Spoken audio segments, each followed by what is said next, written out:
This week is a very special week because, for the very first time in history, somebody has gotten a time in Super Mario Odyssey Any Percent that is under 57 minutes. Why that amount of time? Why does that matter? I'll show you why. Let's go over to the stats. Super Mario Odyssey has probably one of the most explosive popularity curves in the entire history of speedrunning. And it was extremely popular, as you can see. There was this dialogue about this game, like, can it get under sub-hour? Is that a possibility? Well, lo and behold, we get to March 23rd of 2019, which is about a year and a half after the game was released, and Nicro gets the first sub-hour, proving that it was possible. The minute barriers get fewer and farther between as we go along, and the first 57 doesn't show up until July 27th of 2020, so about a year after that, and this is July 27th of 2020. It is now May of 2022. So in order to get a minute down off of this time, we have surpassed almost 2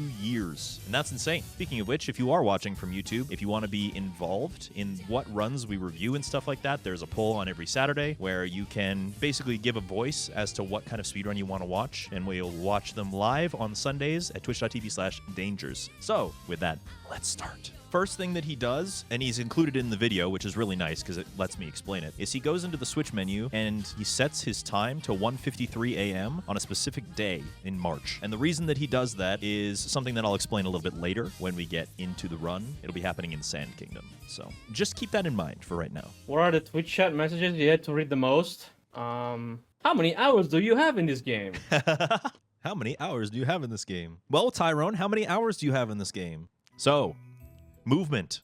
Movement is so important in this game. There's so much going on that, like, you know, as a casual player, you look at Odyssey speedrunners and it almost feels like they're in a different universe. It almost feels like they're playing a different game. When you watch this happen, you assume that your movement is to just walk forward, right? You're assuming that Mario's just gonna run through the level. No, you're gonna be seeing a lot of rolling, and every time you see the yellow sparks come out of Mario like that, Tyrone is shaking his controller to do that. Lots of motion controls in this game. They kind of suck, but when you've played this game as much as, you know, speedrunners do, you kind of put that in the back of your mind, and it just becomes second nature, to be honest. Right here, the frog is jumping in like curved lines through the air, and that's important, actually. It would be faster to do this than to jump in straight lines because he's using something called vectoring. I'll explain vectoring in just a second.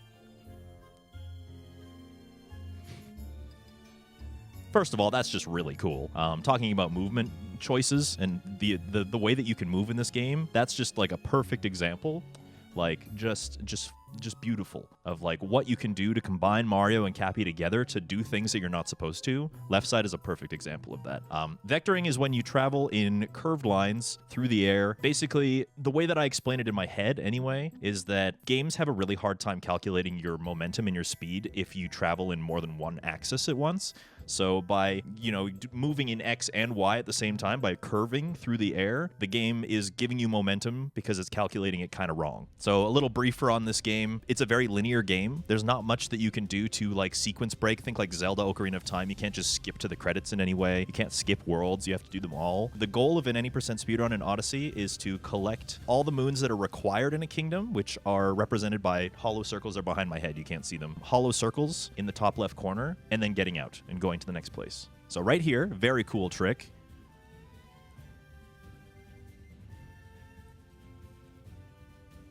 Tyrone makes it look so easy, man. The alternative to this, the casual way to do this, is to go across the bridge. Oh, he even did the roll cancel, man. Come on. He's too good.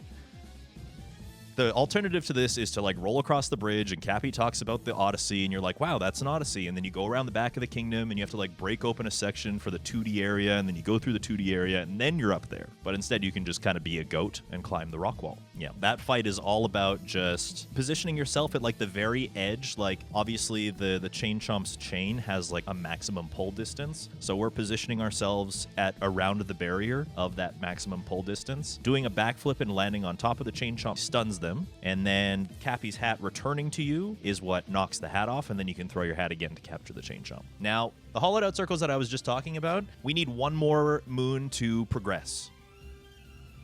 So we get this one in the chest, but you're going to notice that he, like, backflipped into the ceiling, and now he's through the ceiling and back up on the stage, just like that. That is what we call a moon clip. In this case, it's called chest clip. And the idea is that when a moon spawns in, think of the game as being like on a stage. Whenever you get one of those moon grab animations and Mario's like, yo, we got a moon or whatever, think of it as like pulling Mario off of the stage for a moment and to like into a separate dimension to kind of present the moon to the audience. When that happens, all of the physics and stuff and everything on the stage are completely forgot about and completely ignored. So if you can position Mario in a way where he grabs the moon in a weird position, sometimes you can do crazy out of bounds stuff like this. That's what makes moon clips so powerful. This will not be the only one you see in this run. So remember when we were in the Switch menu earlier? That's going to come into play right here. So this seed that he's planting in the pot right here, that seed usually takes 20 real-time minutes to grow. However, Tyrone set his clock so that right before daylight savings time happens. And daylight savings time, of course, moves your time forward an entire hour. So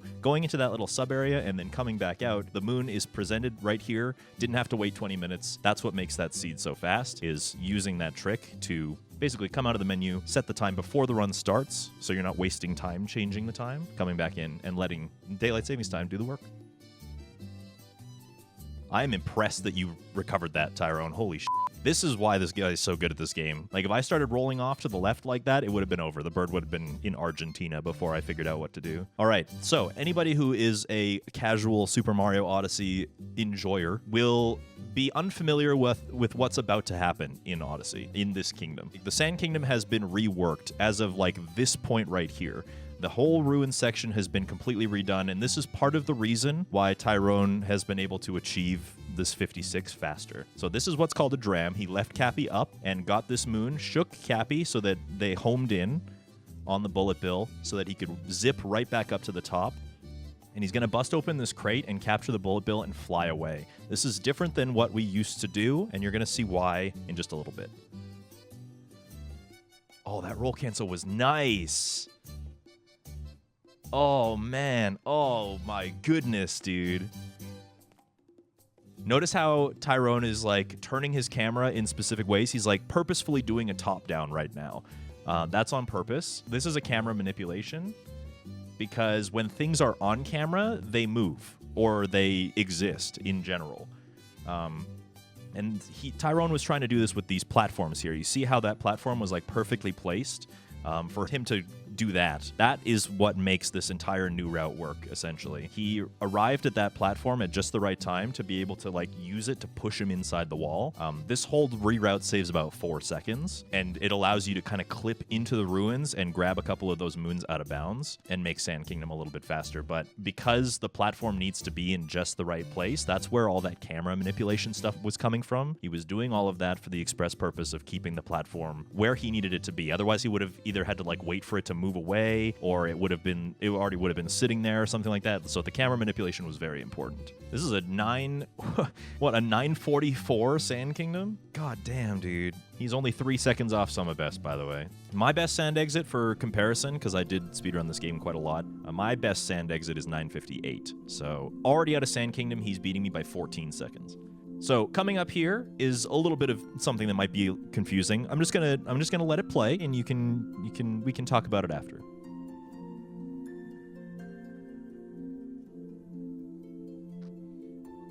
Yeah, so that's late clip, and there's a lot going on there. So Odyssey has this weird little quirk where basically wherever like walls meet or like a ceiling and a wall meet, think of like the crease where those two things meet as being open. It's almost like they forgot to fill in the cracks a little bit. Some people by accident, they'll be like diving at a platform and they'll just miss it, and they won't bonk on the wall in front. They'll go through the crack that I'm talking about. That's called a corner clip. And it just so happens that the corner that on the inside part there, where Mario did that, is a very consistent place to do that because you can kind of use Mario's shadow as a visual cue. So Tyrone lines himself up, rolls through the wall, and then maneuvers over the alcove he was just in to get a checkpoint above the alcove and also get a chest moon underneath in the water alcove below. Very, like, flashy stuff. Tyrone is a fucking... That's all I have to say. So, speedruns are impressive, right? I think something that really charms me about Odyssey is just that most of the games that I can think of has like the least amount of RNG. Everything in this game, with the exception of like input drops and stuff, like those are a little bit out of your control, but almost everything in this game is in your control. So the fact that this game relies almost entirely on your skill is incredible. Like, the fact that, you know, you have to rely on your skill and your skill alone to get the times that you do in this game makes it all the more insane. All right, remember when we were talking about moon clips? Wooded Kingdom has our second moon clip, and it's coming up right here. So, again, weird positioning. This moon pops into existence, and Tyrone does a backflip and a cap throw to put himself through the wall and allow himself to get out of bounds into this position where he can grab this rock wall moon and then maneuver using that rock wall out of bounds to get back inbounds to a place we're not actually even supposed to be yet. There are no rocket flowers there, but you can use Mario's maximum speed to run up the ramp anyways, and up to here to get this nut moon on the fence, and then continue to this area of the kingdom where we're actually supposed to be. Like, this is where we're supposed to be. When you enter Wooded Kingdom, you're supposed to, like, talk to the Sphinx, go into, like, the cavern that is revealed, and then you're supposed to be here. But we're halfway through our moon collection, and we just finally got here. Too clean. Too clean. Oh, the roll cancel off the fence. This guy. I love this movement so much, man. I need to learn how to do that. 2 roll boosts off there. I've never been able to get 2 roll boosts there, by the way. I don't know how it works. Oh my gosh, here we go. Roll boost. FRS double roll boost. Triple jump that saves like 0.5. Except he didn't do the double roll boost. We only get a single roll boost in this house. Run is invalid. Start it from the beginning, Tyrone. Reset. I love this, by the way. Getting all the way up to the Spewart fight, and we have 3 moons left, so we could get the Spewart multi-moon, but instead we just, like, do a roll boost off. And we just go down underneath, and we just start collecting moons down here instead. It is a little bit faster to do this. Hold on, I'll hold that point.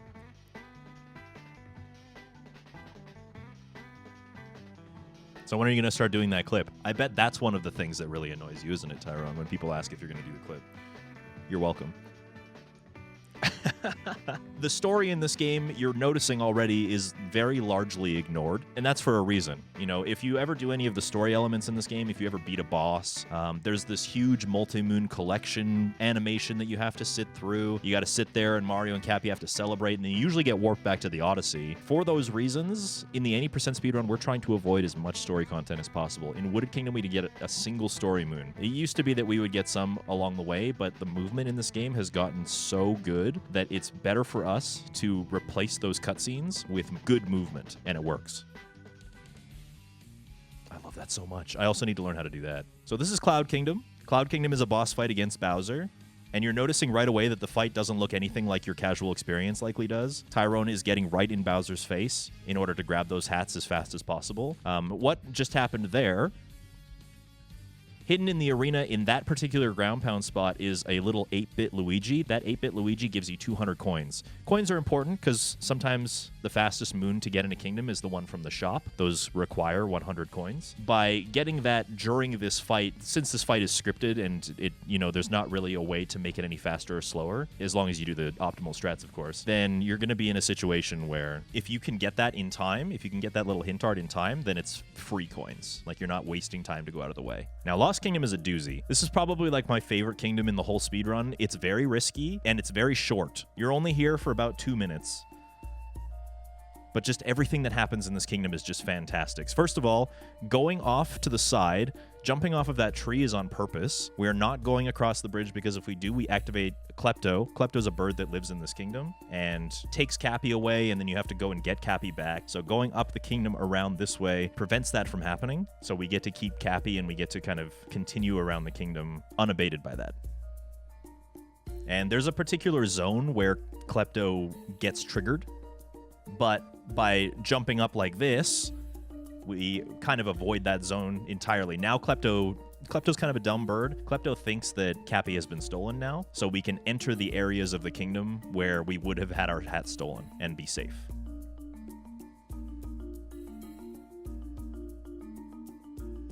beautiful little triple jump across the way. Now, we're talking about story elements, right? Metro Kingdom is a kingdom where you can't really avoid the story at all. This nighttime portion of Metro Kingdom only has like maybe 3 or 4 regular power moons in it. And that moon pool doesn't really open up until you've engaged with Mecha Wiggler and you've gotten that multi-moon and then progressed. I know that there are some sweaty Odyssey gamers in my chat who are like, actually, you can get to the daytime portion and you can collect moons. Not in one player, so. Wonder if this will be your first time seeing Spiritless? Certainly, yeah. Tyrone does everything, right? Tyrone is in like a complete league of their own. Tyrone has had the world record in this game for the better part of a year. Nobody's really been able to contest him at all. This is like, Super Mario Odyssey any percent is Tyrone's like personal project. At least when it comes to the world record, I should say. Now, Tyrone has like, notice how, like, the order in which he shoots all these things. Tyrone has done that on purpose. Like, I remember a period of time where Tyrone just, like, used a practice mod to break down and analyze this Mecha Wiggler fight, because this is one of the elements of RNG in the run. Like, the pattern you get on that second wall is an RNG thing. And Tyrone went through the trouble, and Stravos too, went through the trouble of, like, figuring out what all the patterns were and what the best way to react to all of them is. Like, the amount of practice and the amount of dedication to figuring things out in this game is insane.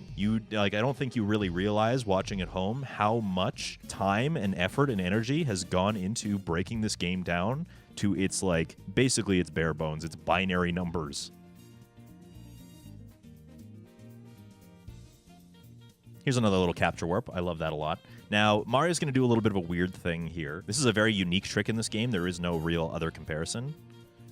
So you're obviously supposed to capture the dude with the little RC car, right? But if you ride the scooter, you can actually use a hidden motion control mechanic and turn your controller basically upside down and then tap the control stick at just the right time. And that gets Mario's, like, gigantic nose through the cage enough to just grab the moon. That's called scooter clip. Very interesting trick. Can you increase the video quality on the world record? I mean, it's a little too late for that now, but we'll watch the second half in HD. So here are the slots. Completely RNG, by the way. Okay, I lied. All right.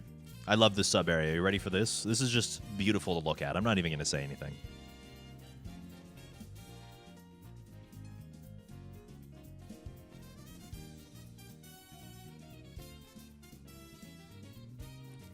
Oh, what? Interesting. I didn't know that you could get there fast enough to do it that way. That's cool. Tyrone's in chat right now, guys, and telling us about, you know, how much time all of, like, the very difficult, intricate things that he does saves. I'll be like, hey, Tyrone, that movement that you did is really cool. It looks really hard, though. Like, how much time did you just save? And he'll be like, 0.2 seconds. But the thing is, he does that everywhere, right? Tyrone does the 0.2 second time saves everywhere. And that's the reason that he's like a minute faster than everybody else, is because he does those time saves everywhere. And yeah, it's hard, but it all adds up eventually, right?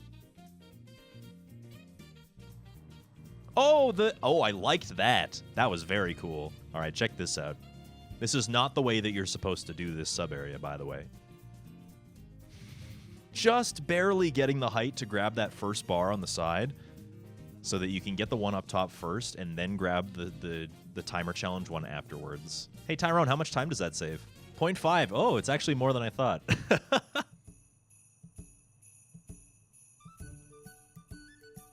I love that, like, roll strat, by the way.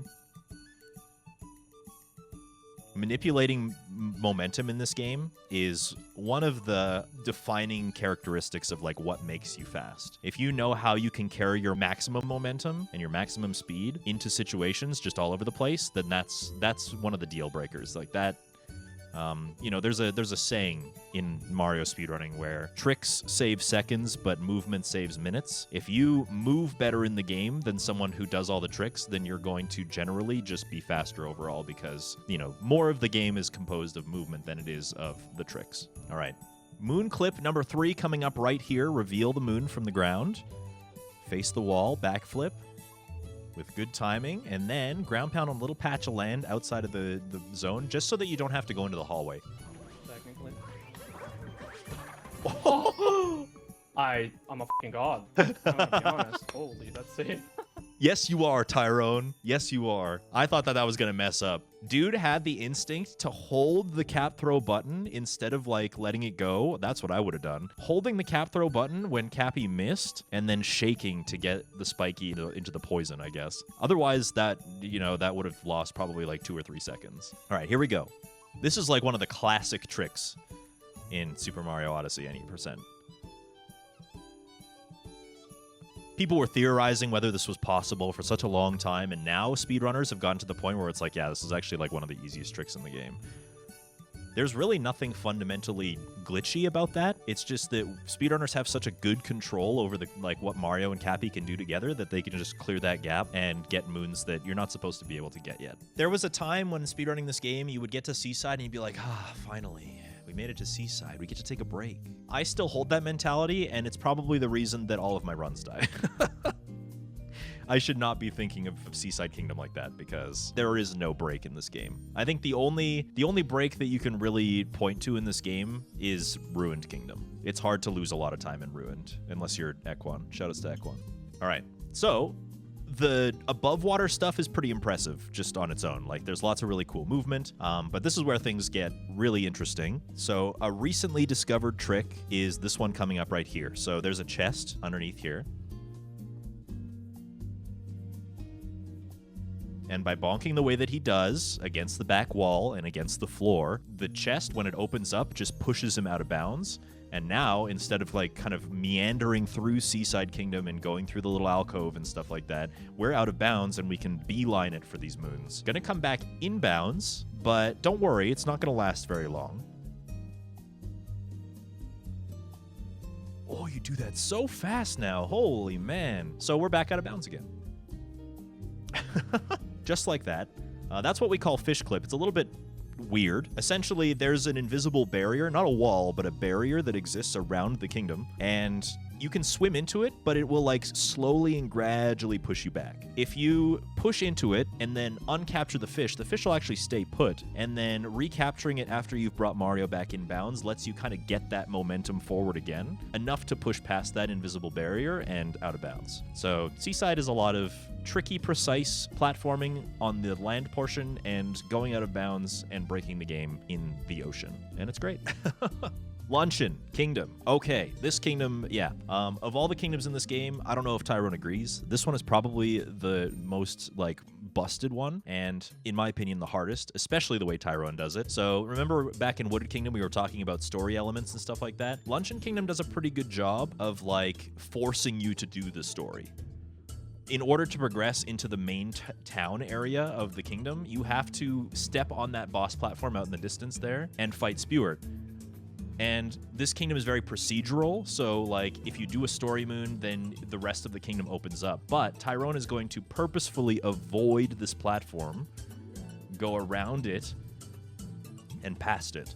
So we have just done what's called Spewartless. Now, this comes with a bit of a downside. Because this kingdom is procedural, that means that all the story moons and a lot of the moons that are connected to the procedure of this kingdom no longer exist for us because we have not progressed the kingdom forward properly.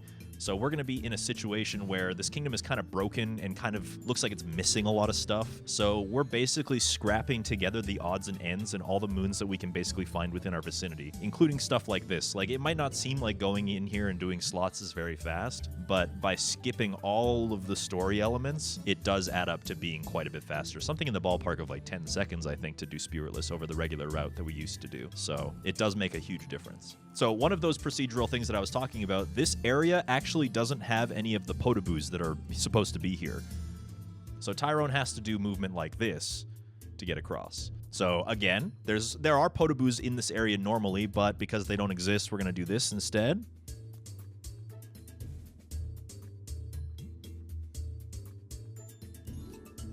Bringing this turnip with us. Remember, this kingdom is really broken. There's not a whole lot of moons and stuff available for us right now. So Tyrone is actually going to bring this golden turnip back to town with him.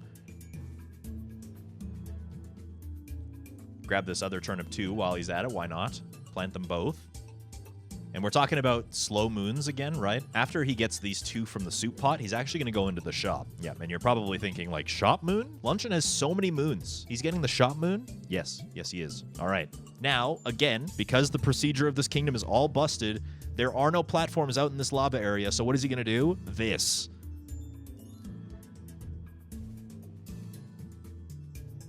Just so happens to be some coin blocks right there available to you so that you can clear that entire gap without even taking any damage, by the way. Also did it without the rainbow spin.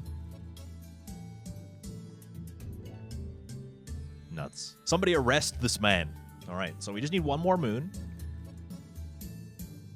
So we're going to get this one right here. Cute little timer challenge. You can tell that the nerves are setting in because Tyrone was like, I should be spinning my control stick, but if I do, I might accidentally fall into the lava instead. So he just like stopped. He fucking stopped. And he was like, I'm going to backflip. I'm going to backflip. I'm just going to do this safe. All right, upcoming here is Ruin Kingdom. And like I mentioned earlier, Ruin Kingdom is the break kingdom. There's not really a whole lot that you need to know about it. The speedrunner uses using a damage boost strategy to get on top of the dragon's head earlier than you normally would be able to. Also some nerves showing there again. Yeah, getting on the dragon's head just a little bit faster than you're able to, and then pulling the swords out. So for that reason,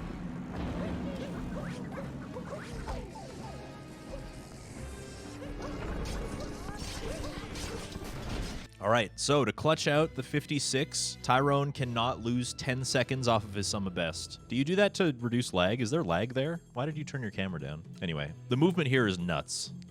I love the movement here. The Goombas move sometimes. Okay. Triple jump. Yep. Spin pound. Another spin pound. Beauty. At this point, Tyrone is sharding and pooping. I mean, I am too, and I'm not even... I know the outcome. Speaking of sharding, this here section is probably one of the slickest pieces of movement in the entire game. These shards are mandatory.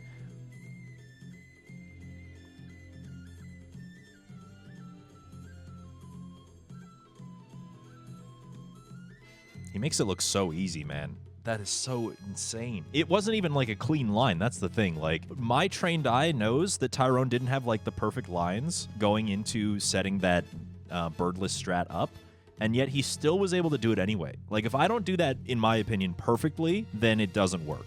But my man's out here just making it look too easy. So you'll notice that above my head here, the hollowed out circles don't exist anymore. It's because the game is trying to trick you into thinking that Bowser's Kingdom is like the last place you gotta go, you know? It's like you're approaching the grand finale. Like, this is Bowser's house. Like, where else is the game gonna go after this, right? So it's giving you this false impression that, like, there is nothing more to do here. This is the end of the game. Also, very cool strat right here. You can see the bomb is just kind of floating in space. What's that about? I don't know, but you can get the second hit immediately on Harriet there by doing that. I think that saves about 2 seconds.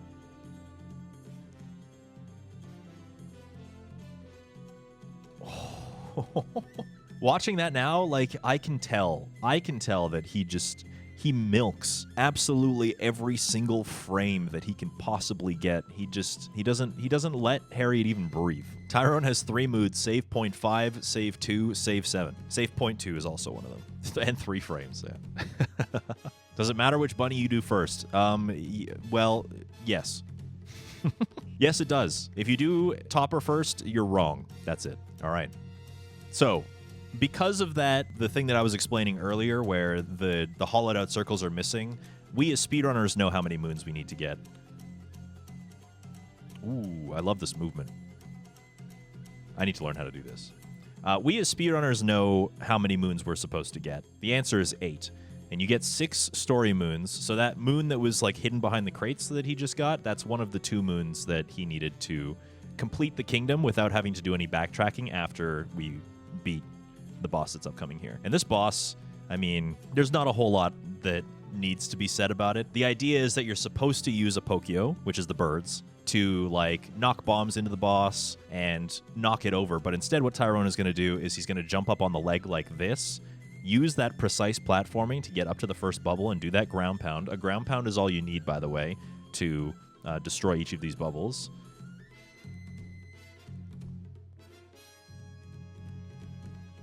Now, gonna stay on top, and you might be thinking, well, okay, why don't you just keep ground pounding bubbles? Like, it makes sense to keep ground pounding bubbles right now. The boss is invulnerable in this state as long as the legs are currently glowing. There's nothing that Tyrone can do. So he waits until after, gets a hit, sets himself up right here with a ground pound, and then a perfect target acquired, getting that fourth bubble with what is essentially perfect timing and perfect execution of inputs to get the bubble as the Mecha Brutal is like reeling backwards. Very clean. Yeah, there was basically nothing that went wrong in that Bowser's Kingdom. I know Tyrone will probably say something different because he lost 3 seconds in the bunny segment, but not enough for it to matter. That's what I'm trying to say. Tyrone lost more time in the cutscene skip for Mech than Mech itself. Yeah. All right. So, surprise, Bowser isn't the last place that we're supposed to go. There is one more kingdom waiting for us, and that is Moon Kingdom. So, a little callback to the beginning. This is the vectoring that we were talking about again. Purposefully traveling through the air in curved lines. Oh, you nearly hit that bar, dude. You nearly hit that. All right. Now, obviously, this is something that needs no introduction at this point. If you've been watching Super Mario Odyssey speedruns at all, then you understand what's going on here. There is a whole cave section. I like to call it like the Victory Road of Super Mario Odyssey, an area that exists that kind of like challenges your platforming. It's got lava and cool music, but we just use the Sphinx's head and the wall to traverse past all of that completely. Skip it all, saves about 3 minutes, and sends us right to the cathedral where we can start these boss fights. Oh, I see what you do now. Okay, I understand the trick now. I was trying to figure that out for myself, and I could never get it to work because Cappy would just disappear. So, now that Tyrone has completed Moon Cave Skip, and he's in this Bowser fight, he kind of knows that, like, there's only really one thing that's going to ruin this run for him. Upcoming after this Bowser fight, the game isn't over. He has to engage in an escape sequence, because the moon starts crumbling apart, and it starts, like, falling to pieces, and you have to navigate your way out of the moon to escape and survive. And there is one trick in the game that remains that could essentially just kill the run. The inclusion of this trick basically means that you could do everything as perfect as Tyrone has already in this run, get to the very final minute of an hour-long speed run, and just have it end. The stakes are very, very high. Oh yeah, also, by the way, the coolest part about the escape sequence is that you get to be Bowser, which I'm sure for some people in the chat would be an absolute dream. So this is the escape sequence. You get to be Bowser, and you progress through. This also is one of the 2D sections that are in the game. In this middle part here, the idea is that you get to be Bowser while also being 2D, kind of fitting into the theme of the nostalgia of this game. But instead of going into the 2D area, Tyrone is going to do this. With a double jump? Oh my goodness, Tyrone, you absolute nut. Look at him go. Look at him go. Oh my gosh, I've got goosebumps, man. I've got goosebumps. That's the trick I was talking about, by the way. Saves about 7 seconds, and if he missed it, it would have been over. So, final room of the game. Things can still go wrong here. Don't get me wrong. This room is actually really, really tough to get perfectly right. You have to knock down that first pillar with fireballs, and then progress your way around the room, avoiding all of like the falling debris and stuff, because that can get in the way of your fireballs pretty easy. But this is like a textbook. This is a textbook pillar section. He knows it too. Listen.